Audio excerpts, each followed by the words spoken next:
I just bought a whole bunch of half-cents and 2-cent pieces. We're going to take a look at this together to see how well I did. And during this video, we're going to look for varieties. Stay tuned.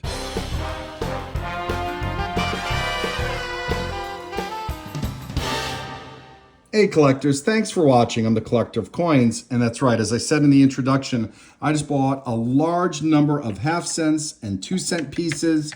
Some are graded, quote-unquote professionally by ICG. I'll talk in a minute as to what I mean by that. And then some are raw. We're going to look for varieties, particularly the cone varieties on the half-cents, and we're going to see how well I did in terms of value. All right, so if you're not yet a subscriber, please consider subscribing to my channel. Please, if you like this video, give me a thumbs up, share with a friend, and check the links in the description below for cool merchandise, including my coin hunting mat. All right, I'm going to get organized. I'm going to put all the 2x2 flips aside. We'll start with the stuff graded by ICG, and I'll talk in a minute as to what I meant before in terms of quote-unquote professionally graded. All right, we're going to start with the ICG graded half-cents. I do have a few ICG graded 2-cent pieces, which we'll focus on a little bit later. So there are a number of professional coin grading agencies out there. The one that I like happens to be PCGS. I think they're very reputable. They give a guarantee on their coins. They grade tough. And over time, they've graded sometimes tougher than others. There are time periods where they may have not graded as tough. Another great firm is NGC, National Coin Guarantee. I'm not a big fan of the slabs. The company's fine. It's just I don't find the slabs attractive. CAC is getting a lot of attention lately. They used to put, and they still do, these little green foil beans, they were called, on coins. Basically, for them, they look at the coin and determine whether or not is it in the upper percentile for the grade. They just started doing slabs as well. They're very tough. ICG is another firm. They have not had the best reputation over the years. Now, here's my advice, guys. Buy the coin, not the slab. Understand how to grade and make your own judgment. If you agree with the grade that the certification agency gave, great. If you disagree with it, then base what you pay on what you see. I recommend learning how to grade coins. The American Numismatic Association has great material. I have the book, I've taken courses, I got a certificate. It's sometimes an art and sometimes a science, but it's really important that you really consider the grade more than the slab. The slab to me establishes a baseline, but again, you may or may not agree. Some of these coins in here, I don't necessarily agree with the grade that they received. All right, with that, what I'm going to be specifically looking for are varieties. The Cohen varieties. There are so many different die pairs and die varieties in the half-cent series, and we're going to see if we have any. Some are more rare than others. All right, let me get a little more organized. I want to make sure I got this in date order so we go through it logically, and we'll take a look and we'll value these together. Okay, well, we have 3 from 1804. There are a lot of known varieties with the 1804. The most famous is the spiked chin, which is my favorite coin. It was the first coin I ever got, and that was given to me by my grandfather. We don't have a spiked chin here. Quite possible. We'll study these to make sure we agree with the attribution provided. But we have 2 plain 4 no stems. I'll show you what that means in a minute. We have 1 crossed 4 with stems. These are all damaged, scratched, corroded. I'll show you what that means when we pull it underneath the microscope. What does that mean in terms of value? Well, it reduces the value of the coin. The coin may be good for the grade if we agree with it, but in terms of the price, it would not necessarily price at the condition. That's the condition of the coin, but it's affected by damage. All right, well, either way, we could have a scarce variety, so we'll take a look. Well, here's an interesting grid of the different die pairs and die states of the 1804. And Cohen mapped these all out. The first press, first use with the reverse from 1803. Second one from 1803 where they used 1803. We'll go through the book accordingly. But we got a variety of different die states and things to look for. We will study this very carefully so we get the right attribution. All right, so I'm going to talk through what I'm looking for here based on what's documented. I'm going to do this for the first coin. I'm not going to do this for every single coin. I'll just show what I concluded it would be. But with this one, we're starting with the very first variety, which is obverse 1, a large 4 with a vertical crosslet at the end of the horizontal line of the numeral. This numeral has been placed in the die much higher than the 180, such that it touches the bust. Well, there it is. There is the crosslet 4 that runs vertical. The 4 is higher than the 180. Right, there's the 1. And it touches the bottom of the bust over there. So we have an obverse 1. So now we're going to keep studying for other characteristics in terms of what reverse, and I'm not going to torture you with that. I'll pull you in with what I conclude. All right, this one is particularly puzzling. Do you see those 3 little or 4 little lines down near the rim over here, right above my thumb? That would be an indication of a spiked chin variety. Now, there's no spike on the chin, kind of like this one, which would be an obverse 1A, but there are some lines over here. The 4 is very similar. And the A on the one that I have is similar to this. So I'm thinking this is either variety 8, which would be a spiked chin, which means this might not be properly attributed. Or, best case scenario, it's the obverse 1 first use, because it's very similar to this one as well. And there might be some cracking over there too, or some slashes. So what's the difference? Well, the type 1, I guess obverse 1 first use would be a rarity 3, whereas this spiked chin, if it is, would be the most common spiked chin variety. So I need to study it a little more. I'm really torn because I do think it might be this one, but I'm trying to study it to really make it a strong decision. They do have the same obverse, which is slightly different with the when there's a die crack. All right, I'm concluding that the coin that I have is variety 8, mainly based on the distance of the A in America to the ribbon. The variety 1 first use, there's more separation between the ribbon and the A. So variety 8, I'm going to take a look at what that's worth.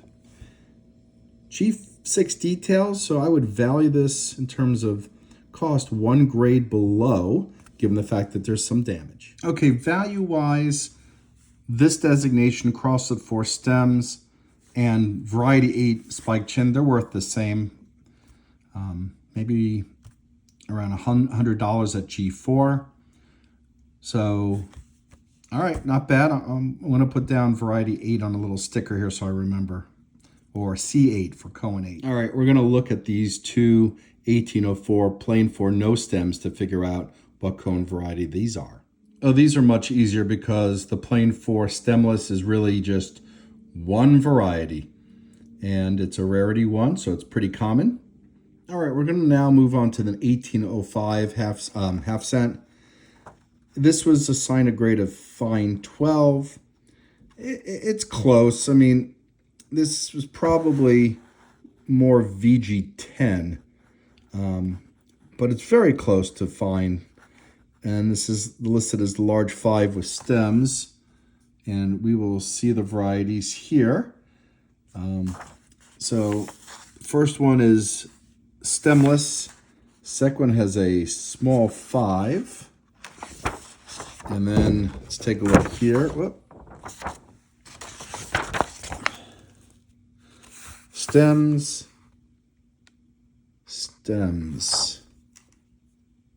So yeah, so small 5 versus large 5. That's large 5. Rarity 2, okay. Not as common as the first variety, which is number 1. All right, a small, unusually shaped 5, which has not touched the bust, whereas that's a much bigger 5 than what we're seeing depicted there. So, yeah, variety 2. So this would be number 3, right? Variety 4, rather. Yeah. I'll study it some more just to confirm. Yeah, this is variety 4. It's got a die crack right there, which is what's listed here. Die develops a crack from the top of the 1, which runs diagonally to the lower loop of the 8. And there we go. And then another line crack runs from the left of liberty through that word. It ends below the right branch of Y. So let's see if we see that too.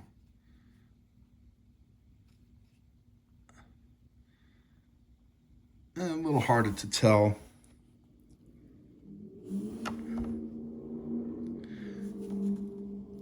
Yeah, quite possibly. All right, well, I think this is, yeah, so I think this is variety 4. Well, we're looking at the 1807. There's damage on it. But there's one variety with 2 different die states, an early state and a late state. So I'm going to try to figure out if this is an early or late state. Either way, it's rarity 2. Yeah, this looks like a late state die pair, aside from the fact that it's got significant rotation here. Weakness in the United States here, which is what we're seeing.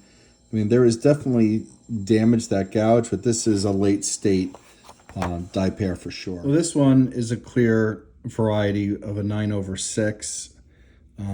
Put underneath the microscope, it's kind of hard to see. You can see some signs of it.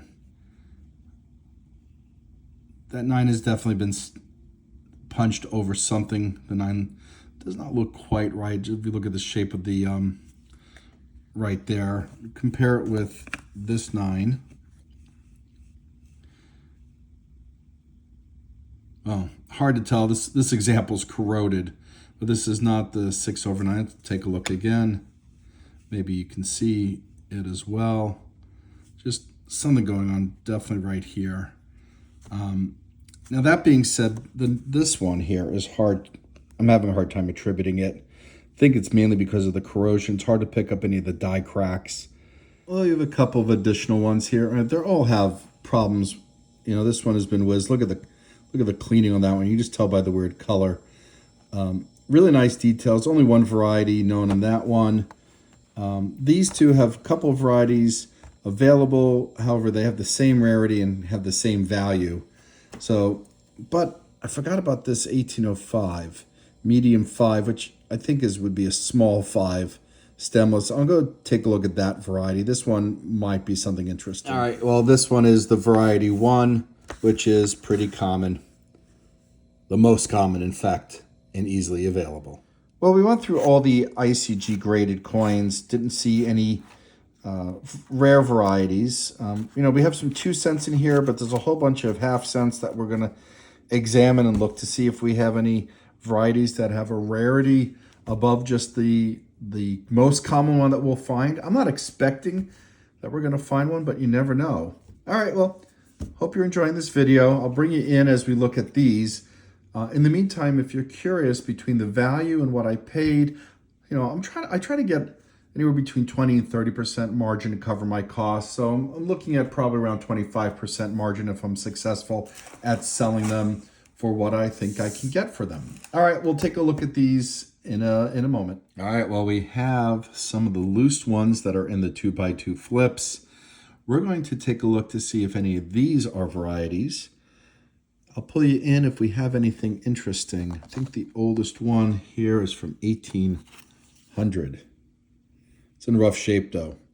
All right, we've been looking at this 1805 large 5 stems with VF details.